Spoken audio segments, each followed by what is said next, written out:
வணக்கம் நண்பா, இது உங்கள் சூர்யா டெக் சேனல். நான் உங்கள் சூர்யா. ஸோ இன்றைக்கான வீடியோவில் நம்ம எதை பற்றி பார்க்க போகிறோன்னா, நிறைய பேருக்கு இங்கிலீஷ் படிக்க தெரியாது. அப்படி படிக்க தெரிஞ்சாலையும் அதுக்கு என்ன மீனிங் அப்படின்னு சொல்லிட்டு நிறைய பேருக்கு தெரியாது. அந்த மாதிரி இருக்கிறவங்களுக்கு தான் நண்பா இந்த வீடியோ. ஸோ இந்த வீடியோவில் கூகுள் டிரான்ஸ்லேட் அப்படின்ற ஒரு ஆப்பை பற்றி தான் பார்க்க போகிறோம். இந்த ஆப் எதுக்கு யூஸ் ஆகுதுன்னு பார்த்தீங்கன்னா, எனக்கு சுத்தமாக இங்கிலீஷே படிக்க தெரியாது அப்படின்னு சொல்கிறவங்களுக்கு தான் நண்பா இந்த ஆப். இந்த ஆப் வந்து கண்டிப்பாக அவங்களுக்கு யூஸ்ஃபுல்லாக இருக்கும்.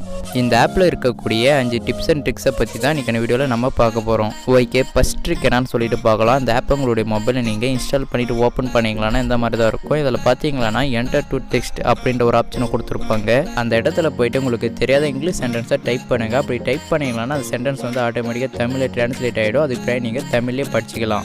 ஓகே நண்பா, இப்போ ரெண்டாவது ட்ரிக் என்னன்னு சொல்லிட்டு பார்க்கலாம். இதில் பார்த்தீங்கன்னா கேமரா அப்படின்ற ஆப்ஷன் ஒன்று கொடுத்துருப்பாங்க. அதை கிளிக் பண்ணுங்க. கிளிக் பண்ணிட்டு பின்னாடி உங்களுடைய இங்கிலீஷ் புக்கை எடுத்துக்காங்க. அப்படி இல்லைன்னா உங்களுக்கு இங்கிலீஷே படிக்க தெரியாத மாதிரி இருக்கக்கூடிய ஏதான ஒரு இங்கிலீஷ் புக்கை எடுத்துக்காங்க.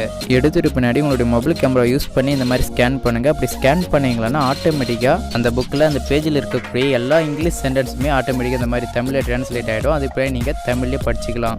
இந்த புக்கு மட்டும் இல்லை, உங்ககிட்ட இருக்கக்கூடிய எல்லா இங்கிலீஷ் புக்குமே இந்த மாதிரி நீங்கள் ஸ்கேன் பண்ணி ஆட்டோமேட்டிக்காக அப்படியே அது தமிழில் டிரான்ஸ்லேட் ஆகிடும். அதுக்கு நீங்கள் தமிழ்லேயே அதை படிச்சிக்கலாம். ஓய்யா நண்பா, இந்த வீடியோ பிடிச்சிருந்தால் லைக் பண்ணுங்கள், மறக்காமல் உங்களுடைய நண்பர்களுக்கு ஷேர் பண்ணுங்கள். அது மட்டும் இல்லாமல் நம்மளுடைய சேனலை சப்ஸ்கிரைப் பண்ணுங்கள். ஸோ அதுக்கு அடுத்தது மூணாவது ட்ரிக் என்னன்னு சொல்லிட்டு பார்க்கலாம். இதில் பார்த்தீங்கன்னா கான்வர்சேஷன் அப்படின்ற ஆப்ஷன் கொடுத்துருப்பாங்க. அதை கிளிக் பண்ணுங்கள். கிளிக் பண்ண உடனே இந்த மாதிரி தான் வரும். ஸோ உதாரணமாக நீங்கள் பஸ்ஸில் ஏதான ஒரு ஊருக்கு போகிறீங்க. அப்படி ஊருக்கு போகும்போது உங்களுடைய பக்கத்து சீட்டில் ஒருத்தர் உட்காந்து இருக்காரு. அவருக்கு வந்து இங்கிலீஷ் தெரியும், ஆனால் தமிழ் தெரியாது. ஆனால் உங்களுக்கு வந்து தமிழ் தெரியும், ஆனால் இங்கிலீஷ் தெரியாது. அந்த நேரப்பட்ட நேரத்தில் அவர்கிட்ட நீங்கள் எதானு பேசி ஆகணும்.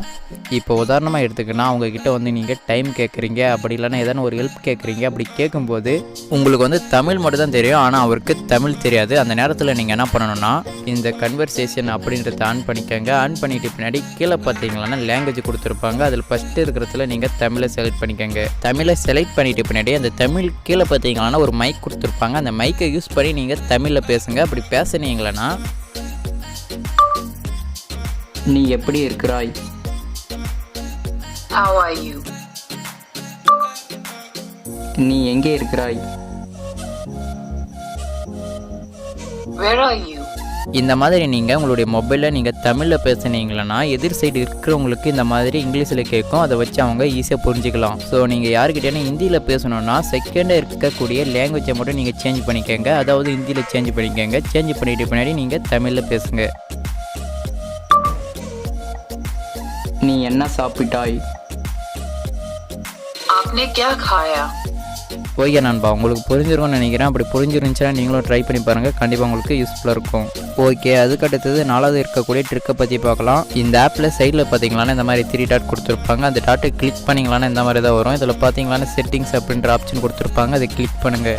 இப்போ ஃபஸ்ட்டாக பார்த்தீங்களான்னா டேப் டு டிரான்ஸ்லேட் அப்படின்ற ஆப்ஷன் கொடுத்துருப்பாங்க. அதை கிளிக் பண்ணி ஆன் பண்ணி விட்டுக்காங்க. அது ஆல்ரெடி ஆப்பில் இருக்கும், நீங்கள் ஆன் பண்ணி விட்டுக்கணும். அதை மட்டும் நீங்கள் ஆன் பண்ணி விட்டுட்டு உங்களுடைய மொபைல் இருக்கக்கூடிய அந்த வாட்ஸ்அப்புக்குள்ளே போயிடுங்க. போயிட்டு பின்னாடி உங்களுக்கு யார் புரியாத மாதிரி இங்கிலீஷில் மெசேஜ் பண்ணுறாங்களோ அந்த சேட்டை வந்து ஓப்பன் பண்ணிக்கோங்க. உங்கள் நண்பரோட சேட்டை ஓப்பன் பண்ணிட்டு பின்னாடி அவர் அனுப்பின மெசேஜை நீங்கள் லாங் ப்ரெஸ் பண்ணிங்களான்னா இந்த மாதிரி செலக்ட் ஆகிடும். செலக்ட் ஆகிட்டு பின்னாடி அந்த மெசேஜை காப்பி பண்ணுங்கள். காப்பி பண்ண உடனே சைடில் இந்த மாதிரி ஒரு ஐக்கன் வரும். அந்த ஐக்கனை நீங்கள் டேப் பண்ணிங்களான்னா, இப்போ நீங்கள் இந்த வீடியோவில் பார்த்த மாதிரி தான் உங்களுக்கு யாரான இங்கிலீஷில் மெசேஜ் பண்ணாங்களான்னா அந்த மாதிரி டேப் பண்ணிங்களான்னா ஆட்டோமேட்டிக்காக அந்த இங்கிலீஷ் மெசேஜ் வந்து தமிழில் டிரான்ஸ்லேட் ஆகிடும். அது போய் நீங்கள் தமிழில் படிச்சிக்கலாம். ஓகே நண்பா, இப்போ லாஸ்ட்டு 5வது ட்ரிக் என்னன்னு சொல்லிட்டு பார்க்கலாம். நீங்கள் கூகுள் இல்லைனா வேறு எதான சோசியல் மீடியாவில் எதான ஒரு ஸ்டோரி இல்லைனா வேறு எதான படிச்சுன்னு இருக்கீங்க. அப்படி இல்லைனா உங்களுக்கு எதான ஒரு மெயில் வருது. அந்த மெயிலை நீங்கள் படித்தே ஆகணும். ஆனால் அந்த மெயில் பார்த்தீங்களா இங்கிலீஷில் இருக்குது. ஆனால் உங்களுக்கு அந்த இங்கிலீஷை படிக்க தெரியாது. அந்த நேரத்தில் நீங்கள் என்ன பண்ணணும்னா, இந்த மாதிரி மெயிலையோ இல்லைனா வேறு எதான சோசியல் மீடியாவிலையோ இந்த மாதிரி மெசேஜ் வந்தால் அந்த மெசேஜை வந்து நீங்கள் லாங் ப்ரெஸ் பண்ணி அந்த மெசேஜை வந்து செலக்ட் பண்ணிக்கோங்க. செலக்ட் பண்ணிட்டு பின்னாடி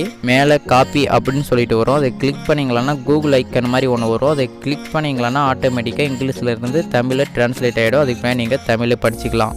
ஓகே நண்பா, அவ்வளோதான் நண்பா இந்த வீடியோவில் பார்த்த 5 ட்ரிக்ஸில் உங்களுக்கு எந்த ட்ரிக் பிடிச்சிருந்துச்சி அப்படின்னு சொல்லிட்டு மறக்காமல் கமெண்ட் பாக்ஸில் கமெண்ட் பண்ணுங்கள். ஸோ அந்த வீடியோ பிடிச்சிருந்தால் லைக் பண்ணுங்கள், ஷேர் பண்ணுங்கள், மறக்காமல் நம்மளுடைய சேனலை வந்து சப்ஸ்கிரைப் பண்ணுங்கள். அடுத்தது ஒரு நல்ல வீடியோவில் சந்திக்கிறேன். அதுவரை உங்கள்கிட்ட இருந்து விடை பெறுவது நான் உங்கள் சூர்யா டெக். பாய் பாய்.